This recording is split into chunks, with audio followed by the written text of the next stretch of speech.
Okay, so in the first lesson in this series, we looked at how to use the swing scale to play over the blues when you've got a 2-5-1 turnaround, and how to pull out particular notes from the scale based on what chord you're on.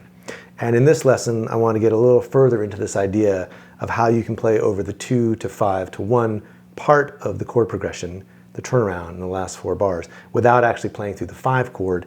And if you want to check out a transcription of the solo that I just played, you can go to the link below or the link on the screen, and you can sign up for my newsletter and get the tab for the solo that I did at the opening of the lesson.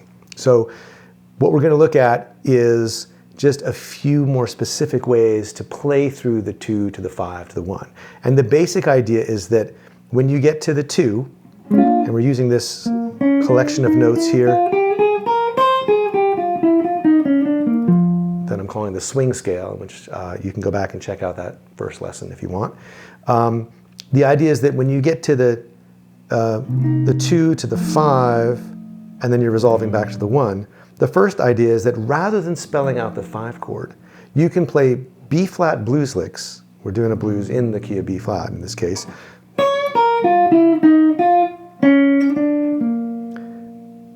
And as long as you resolve to the major third of B-flat, then playing B-flat blues over the 5 chord is going to set up a kind of tension which naturally resolves when you get back to the B-flat. And it's going to sound cool because B-flat blues licks have this pull to resolve to B-flat. So the sort of setup to that is that over the 2 chord, you can pull out these notes from this B-flat swing scale. So the 4th, the 6th, the root, and maybe the 3rd of B-flat are going to function as the flat 3rd, 5th, flat 7, and 9 of C minor. So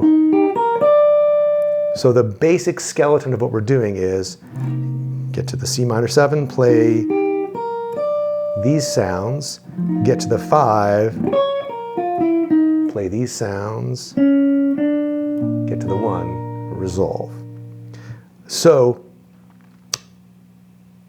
what we can do here is start to dress up these notes, and we can also play them an octave down.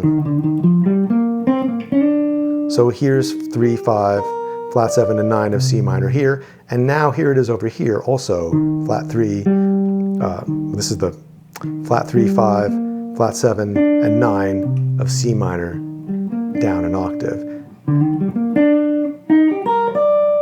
And so a couple of things we can do. There's a 1 measure phrase for C minor, and then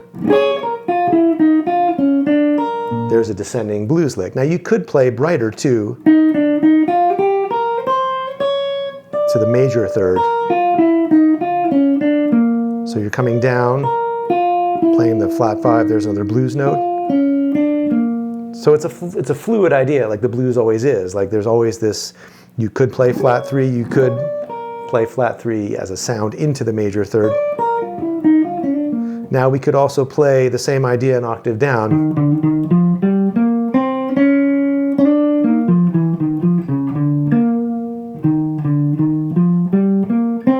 Or keep going up.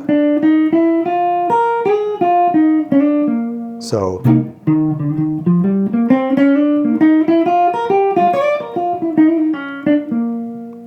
or you could actually delay the resolution to the blues part of it by playing, instead of sort of fitting your 2 lick neatly into the 1 bar of C minor, you could drag it out so that you're still playing a 2 sound over the 5 chord part of the way in, and then resolve, then get into your blues lick before you resolve it to the 1. So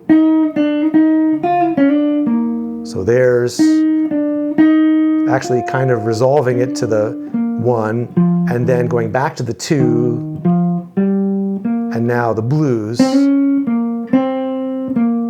and we resolve, instead of resolving to the major third, we resolve to the 1.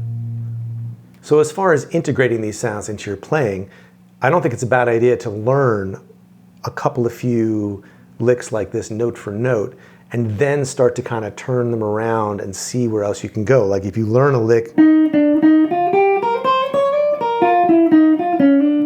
well, it's just got 2 pieces, right? It's got the 2,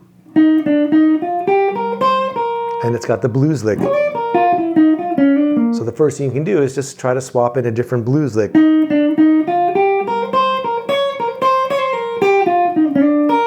Right, and now you've got a different kind of move. Or, you know, you can start to play these things upside down and backwards. Right, so instead of playing, I'm just coming down. Same stuff, just different direction, and then a different blues lick. Or down here, that's the same thing down an octave. I'm starting on the flat 7 of the C minor, which happens to be the root of B flat.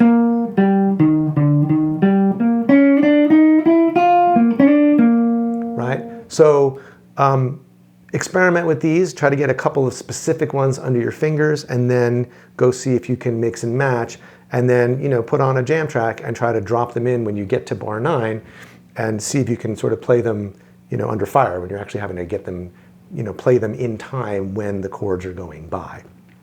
And of course, the ultimate thing would be just to go find some recordings that you like and see if you can catch someone doing these and just work out like, oh, I like when they grab that one right there.